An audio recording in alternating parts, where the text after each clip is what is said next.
Selamat bertemu kembali dengan saya di channel YouTube saya yang membahas soal-soal matematika dan fisika untuk tingkat SMP dan SMA. Kali ini saya akan membahas sebuah soal UTBK tahun 2009, yaitu soal fisika yang berkaitan dengan materi dinamika gerak. Soal ini sebagai persiapan kalian untuk menghadapi UTBK tahun 2021. Karena tahun 2020 UTBK-nya tidak ada Saintek ya. Nanti ada dua soal ya yang berkaitan dengan dinamika gerak yang akan saya bahas di sini. Sebelum saya mulai membahas soalnya, silahkan kalian like dan subscribe channel YouTube saya dan kalian aktifkan tanda loncengnya sehingga nanti kalian mendapatkan notifikasi atau pemberitahuan saat saya mengupload video yang baru. Untuk soal UTBK yang lain, silakan bisa kalian buka atau kalian cari di playlist channel YouTube saya. Jadi sudah ada beberapa soal UTBK yang saya bahas ya, soal UTBK maupun soal SBMPTN beberapa tahun yang lalu. Sudah ada beberapa soal yang sudah saya bahas.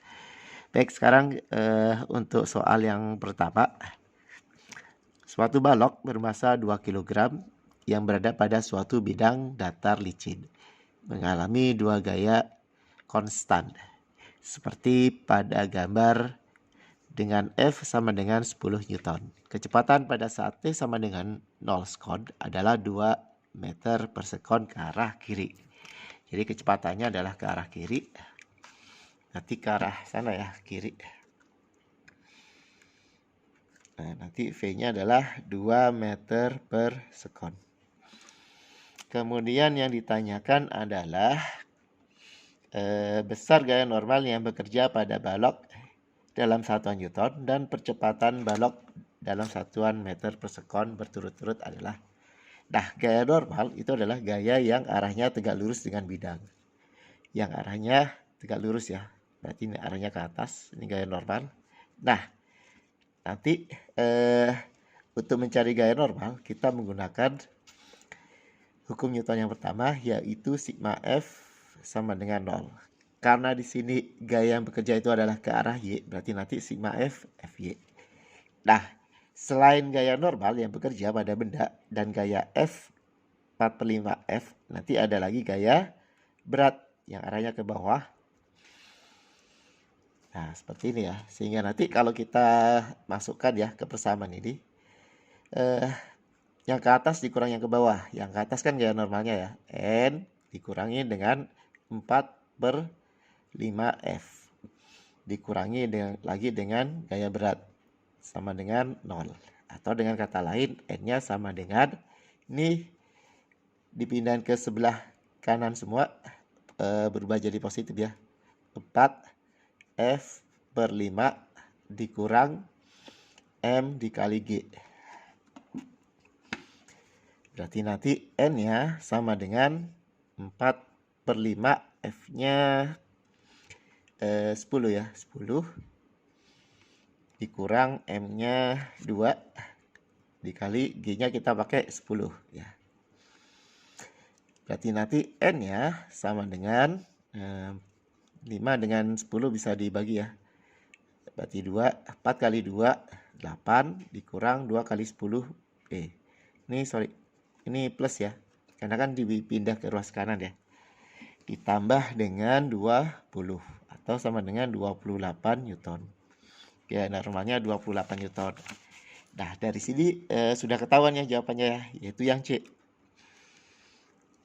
Nah, coba kita cek percepatannya sekarang. Percepatan berarti percepatannya kita menggunakan sigma Fx sama dengan M dikali A. Jadi kita untuk mencari percepatan kita menggunakan hukum Newton yang kedua, yaitu sigma Fx sama dengan M kali A. Sigma Fx berarti yang bekerja pada arah sumbu X cuma satu ya, yang ini. Berarti nanti 3F/5 sama dengan M-nya 2 dikali A. Berarti 3/5 dikali F-nya 10 sama dengan 2A. Kita bagi nih 2 nya kita coret, berarti A-nya sama dengan 3. Nah, betul kan jawabannya ya. Sebenarnya nggak usah dicek, kalau misalkan ininya beda semua, langsung aja ya ketemu jawabannya. Sekarang yang soal yang kedua yang saya bahas, ini masih sama ya, berkaitan dengan dinamika gerak. Suatu balok bermasa 2 kg yang berada pada suatu bidang datar licin mengalami 2 gaya konstan seperti ditunjukkan pada gambar dengan F-nya 10 Newton. Ini sama dengan soal yang pertama ya. Kecepatan pada saat T sama dengan 2 sekon adalah 2 meter per sekon ke arah kiri.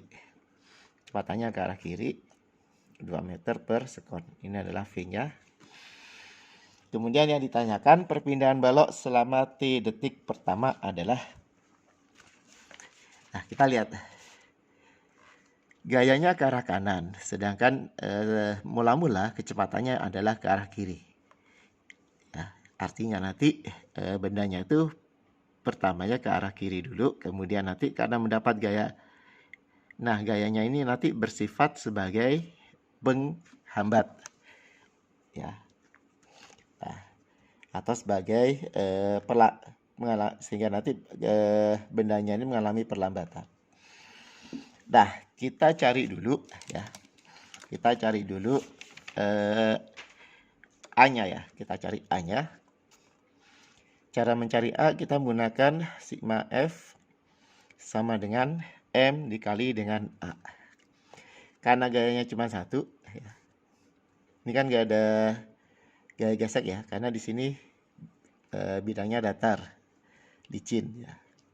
Berarti nanti 3F per 5 sama dengan M kali A. M-nya 2, A-nya kita belum tahu. 3 kali 10 per 5 sama dengan 2A. Kita bagi nih. Ini 2 ya. 2 dengan 2 kita coret. Berarti A-nya sama dengan 3 meter per sekon kuadrat. Nah, ini nanti ke arah kanan ya. Nah, misalkan nih yang ke arah kiri itu adalah negatif, berarti nanti VO-nya adalah negatif 2 meter per sekon. Ini adalah VO-nya. Nah, untuk mencari percepatan ya kita menggunakan persamaan ini, VT kuadrat dikurang VO kuadrat dibagi dengan 2 kali A. Nah, ini adalah untuk mencari besarnya perpindahan. Ya, jadi kita menggunakan persamaan VT kuadrat sama dengan VO kuadrat plus 2A AS. Sebenarnya kita menggunakan persamaan ini. Kemudian kita rubah bentuknya menjadi seperti ini. Ya. Nah, tapi VT-nya berapa nih? Nah, VT-nya kita belum tahu. VT-nya itu adalah kecepatan setelah T detik. Nanti nilai VT-nya sama dengan VO ditambah dengan A dikali dengan T. Ini untuk mencari VT. Nah, karena VO-nya itu ke arah kiri, berarti pakai negatif ya. Ditambah A-nya berapa? 3. T-nya kita nggak tahu. Nah, udah ketemu nih VT-nya. Kita tinggal masukkan ke persamaan ini ya, yang atas. Berarti nanti S-nya atau besarnya perpindahan sama dengan VT kuadrat. Berarti nanti negatif 2 ditambah 3T kita kuadratin dikurangi dengan VO. VO-nya adalah negatif 2 di kuadrat. Kemudian kita bagi dengan 2A. Berarti 2 dikali 3. Berarti nanti S-nya sama dengan, ini kita kuadratin ya. Negatif 2 kuadrat 4. Kemudian negatif 2 kali 3 negatif 6. Negatif 6 kali 2 negatif 12. T. Kemudian 3T kuadrat sama dengan 9T kuadrat. Kemudian yang ini kan 4 nih. Negatif 2 kuadrat 4 ya. Ini tandanya min. Kemudian per 2 kali 3 6. Nah, ini ada negatif 4, ini ada 4, ini kita coret aja ya. Berarti nanti S-nya sama dengan negatif 12T ditambah 9T kuadrat per 6. Nah, ini masing-masing bisa dibagi dengan 3 ya. Ini 2, ini bagi 3 4, bagi 3 3. Sehingga nanti S-nya sama dengan negatif 4T ditambah 3T kuadrat per 2. Nah, kalau misalkan dibagi 2, ini bagi 2 berarti negatif 2T ditambah ini bagi 2 1,5T kuadrat. Jadi besar perbedanya adalah negatif 2T ditambah 1,5T kuadrat. Kita cari negatif 2T ditambah 1, jawabannya adalah yang D ini ya. Baik, demikian pembahasan soal dari saya. Semoga kalian paham ya dengan apa yang sudah saya jelaskan. Jika masih ada yang belum paham, silahkan kalian putar ulang videonya, kemudian kalian tuliskan di kolom komentarnya di bagian mana dari video saya yang belum kalian paham, dari penjelasan saya yang belum kalian paham.